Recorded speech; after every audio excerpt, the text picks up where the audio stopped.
Hi guys, how are you all and welcome to the new video. आपको thumbnail से पता ही चल गया होगा वीडियो किससे रिलेटेड है।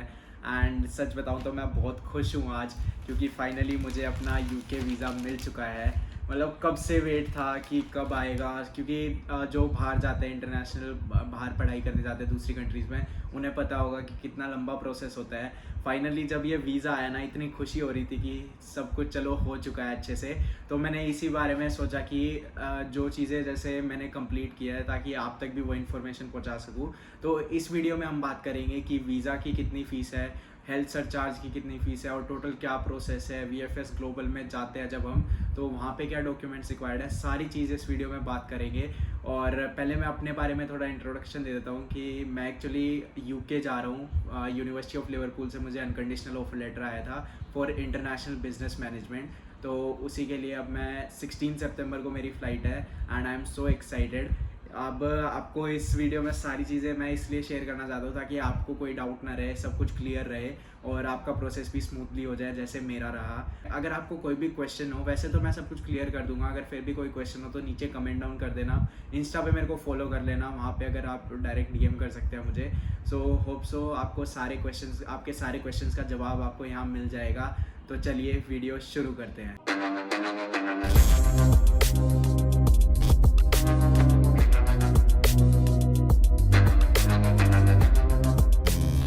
तो मैंने सारा कुछ यहाँ पे लिख लिया है अपने लैपटॉप में। आपको एक एक करके मैं सारी चीज़ें बता दूंगा कि क्या प्रोसेस है। तो सबसे पहले हम बात करते हैं वीज़ा अप्लाई करने के लिए कितनी फ़ीस लगती है। तो फर्स्ट ऑफ ऑल, जैसे मैं यूके जा रहा हूँ और मैंने नॉर्मल वीज़ा लिया था क्योंकि मेरे पास बहुत टाइम था, 16 सितंबर। तो मैंने अप्लाई किया था 29 जुलाई को। तो I had almost one and half month. तो मैंने नॉर्मल वीज़ा लिया जिसकी कॉस्ट पड़ी मुझे 36,713 इंडियन रुपीज़। तो ये था हमारा वीज़ा प्रोसेस का। दूसरा रही बात जो हेल्थ सरचार्ज लगता है, उसकी फ़ीस मेरे को 3 इयर्स की कंबाइन लगी 1,63,925 रुपीज़। तो इसमें क्या होता है कि आपका जो भी मेडिकल इंश्योरेंस होता है, एक तरह से आप जब यूके जाओगे तो अगर कोई भी प्रॉब्लम होती है तो वो वहाँ की गवर्नमेंट के ऊपर ही, government will support you all the expenses जो भी हेल्थ से रिलेटेड होगा आपका। तो उसके लिए ये चार्ज होता है जो कंपलसरी होता है देने के लिए। तो 3 ईयर की अंडर ग्रेड के लिए आप जा रहे हो तो 3 ईयर की ये एक साथ ही फीस लगती है जो है 1,63,000। तो इसके बाद जो प्रोसेस मैं आपको बताता हूँ कि वीएफएस ग्लोबल का क्या प्रोसेस था। जैसे मैंने वीज़ा अप्लाई किया 29 जुलाई को, उसके बाद मैंने अपनी जो वीएफएस ग्लोबल की डेट थी वो थी 9 अगस्त की।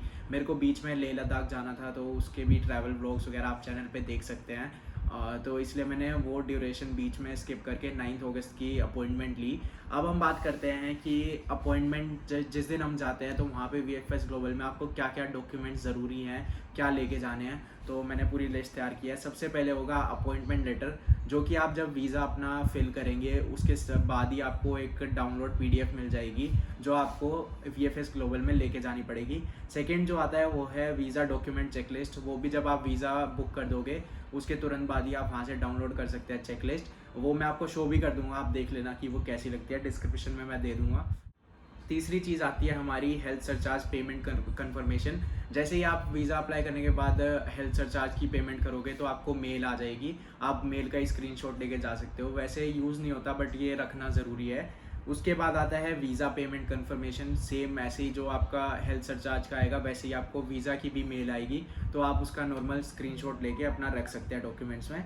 फिर आता है हमारा टीबी टेस्ट सर्टिफिकेट। आप सबने ऑब्वियसली सारा टीबी टेस्ट दे चुके होंगे अभी तक। तो जो वो टीबी का जो आपको सर्टिफिकेट मिलता है वो आपको लेके जाना है ओरिजिनल। उसके बाद आता है पासपोर्ट और वीज़ा फ़ोटोग्राफ्स। पासपोर्ट्स में आपके जो पुराना हो तो आपके पास तो पुराना भी, और जो अभी करंट है वो पासपोर्ट, दोनों रखने हैं। और आपका जो वीज़ा फ़ोटोग्राफ्स है वैसे तो कोई ज़रूरत नहीं पड़ती क्योंकि डायरेक्ट वहाँ पे कैमरा जब बायोमेट्रिक्स होते हैं आपको सब कुछ वहीं पे मिल जाता है, फ़ोटोज़ वगैरह और वीडियोज़ जो बनती है वहीं पे हो जाती है। बट फिर भी ऑन द सेफर साइड आप वीज़ा फ़ोटोग्राफ्स अपनी ले जाना। उसका मैं डायमेंशंस बता दूंगा वीडियो में, तो आप देख के, आप कोई भी फ़ोटोग्राफर्स के पास जाओगे तो उन्हें पता होता है visa, UK visa photograph size कितना होता है, तो वो आपकी बना के दे देंगे। फिर उसके बाद हमारा आता है कैश लेटर। कैश लेटर है कि जो यूनिवर्सिटी हमें कंफर्मेशन देती है स्टडीज़ के लिए, उसका वो लेटर होता है। वो पीडीएफ फॉर्म में भी हो सकता है या फिर मेल में भी हो सकता है। तो मेरे पास जैसे डायरेक्ट ईमेल आई थी, तो मैंने उसका ईमेल का स्क्रीनशॉट ले लिया था। उसके बाद आता है हमारा डिपॉजिट पेमेंट। अगर आपने कोई भी अपने लेटर से पहले पेमेंट की है यूनिवर्सिटी को, तो उसकी रिसिप्ट देनी होती है कि भाई कितनी अमाउंट आप ऑलरेडी पे कर चुके हैं। मेरे केस में मैंने अभी तक कोई पेमेंट नहीं दी थी, अनकंडीशनल ऑफर लेटर था मेरा, तो इसलिए अगर आपका है तो वो रिसिप्ट भी रख लेना साथ में। उसके बाद आता है क्लास 12th और 10th की मार्कशीट जो ओरिजिनल होती है, वो आपको लेके जानी है। फिर आते हैं फाइनेंशियल डॉक्यूमेंट्स, जो बैंक में आपकी स्टेटमेंट जो लास्ट 28 डेज़ आपने मेंटेन किया है बैलेंस, वो आपको स्टेटमेंट लेके जानी है बैंक के थ्रू, जो मैनेजर साइन कर देगा। उसका भी मैं आपको नीचे डिस्क्रिप्शन में डाल दूंगा कि क्या क्या ज़रूरत होते हैं, क्या डॉक्यूमेंट्स होते हैं वो एग्जैक्टली। उसके बाद हमारे पास आता है बर्थ सर्टिफिकेट। हमारा बर्थ सर्टिफिकेट जो कि ट्रांसलेटेड होना चाहिए, अगर वो हिंदी लैंग्वेज में है। मेरा भी हिंदी लैंग्वेज में था पहले, फिर मैंने जहाँ से वो बना था वहीं कमेटी से वो चेंज करवा लिया था और उनके ऑथराइज्ड हो गया था साइन। तो वो आप करवा लेना कि इंग्लिश में ही हो और सर्टिफाइड मैनेजर से हो। उसके बाद आता है स्पॉन्सरशिप लेटर। स्पॉन्सरशिप लेटर होता है कि पेरेंट्स की तरफ से कि वो अलाउ कर रहे हैं कि ये हमारा बच्चा है और वो पढ़ने जा रहा है, तो इसके लिए हम अलाउ करते हैं कि हम सारे फंड्स भी देंगे और कोई भी फोर्स नहीं कर रहा। इस चीज़ से रिलेटेड एक स्पॉन्सरशिप लेटर बनता है जिस पे आप नोटरी करवा सकते हैं और वो आपको वो डिपॉजिट करना पड़ता है वहाँ पे। तीसरा उसके बाद हो गया एकोमोडेशन बुकिंग। एकोमोडेशन बुकिंग आपको या तो अगर यूनिवर्सिटी में रह रहे हो तो फिर उसका अगर आपने कोई अप्लाई किया तो लेटर होगा, या फिर अगर प्राइवेट कर रहे हो तो प्राइवेट भी जो आप अप्लाई कर रहे हो या फिर आपने जो बुकिंग कर दी होगी उसकी आप स्लिप दे सकते हो। मैंने प्राइवेट बुकिंग की थी, तो मैंने अपना सारा जो मेरे को मेल पे पीडीएफ आई थी उनकी तरफ से मैंने आप वो सारी दे दी थी स्कैनिंग के लिए। ये सारे डॉक्यूमेंट्स हैं जो आपको वीएफएस ग्लोबल लेके जाने हैं, इसके अलावा कुछ भी ऐसे एक्स्ट्रा नीड नहीं होती। अब मैं बात कर लेता हूँ वीएफएस ग्लोबल में जब हम जाते हैं क्या एक्सपीरियंस होता है। सबसे पहले जैसे ही मैं गया था वहाँ पे क्या होता है, आपको डॉक्यूमेंट्स लेके जाना है, खुद का बैग वगैरह मत लेके जाना। नॉर्मल आप डॉक्यूमेंट्स का जैसे बैग होता है इस तरह एक बैग ले लेना जिसमें आपके सारे इंपॉर्टेंट डॉक्यूमेंट्स होंगे। उसमें क्या होगा, जैसे ही आप एंट्री करोगे आपकी सबसे पहले अपॉइंटमेंट लेटर देखेंगे, वहाँ पे आपको टिक कर देंगे कि भाई आप आ चुके हैं। उसके बाद जैसे ही अगले गेट पे जाओगे वहाँ पे फिर से आपका अपॉइंटमेंट लेटर पूछते हैं और फिर वो देखते हैं कि आपने कोई स्कीम तो नहीं रखी, जैसे प्रीमियम लॉन्च हो गया। अगर वो होता है तो वो डायरेक्ट आपको लॉन्च में ले जाता है जहाँ पे आपका प्रोसेस डायरेक्ट होता है। बट मैं एक चीज़ सजेस्ट करूँगा कि जो लॉन्च वाला प्रोसेस है उसमें आपके पैसे भी लगते हैं लेकिन कुछ काम का नहीं है, वेस्ट ऑफ मनी है।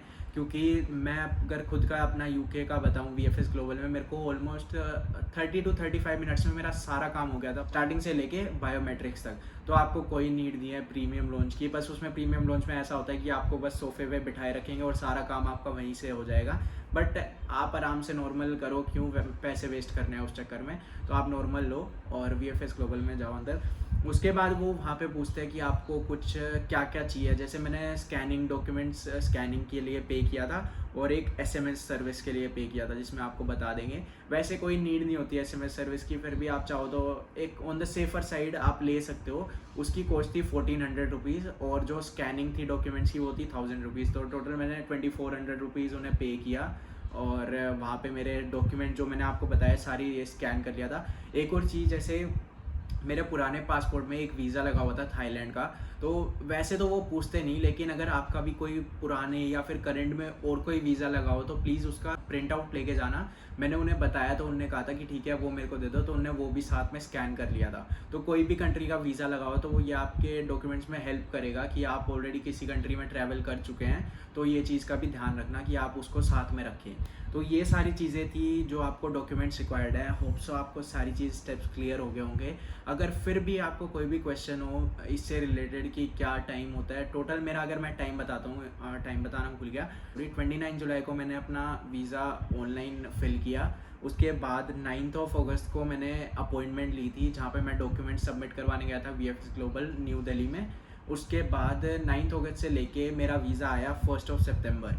तो टोटल अगर वर्किंग डेज बात करें, सैटरडे संडे काउंट नहीं होते इस चीज़ में, तो वर्किंग डेज काउंट करें तो मेरे 16 डेज़ में मेरा वीज़ा आ गया। और यूके वीज़ा इतने में ही आ जाता है, मैक्सिमम 25 डेज़ ही कहते हैं वीएफएस ग्लोबल वाले भी। तो ये सब मेरा वीएफएस का एक्सपीरियंस था, बहुत स्मूथ था और काफ़ी अच्छे से हुआ। होप सो मैंने आपके सारे डाउट्स क्लियर कर दिए होंगे। अगर आपको फिर भी कोई डाउट है तो नीचे कमेंट सेक्शन में बता देना, मैं आपको जल्दी से जल्दी रिप्लाई करने की कोशिश करूँगा। और नीचे कमेंट में ये ज़रूर बताना कि आप लोग कहाँ जा रहे हैं, कौन सी यूनिवर्सिटी में जा रहे हैं, ताकि एक दूसरे का पता रहे।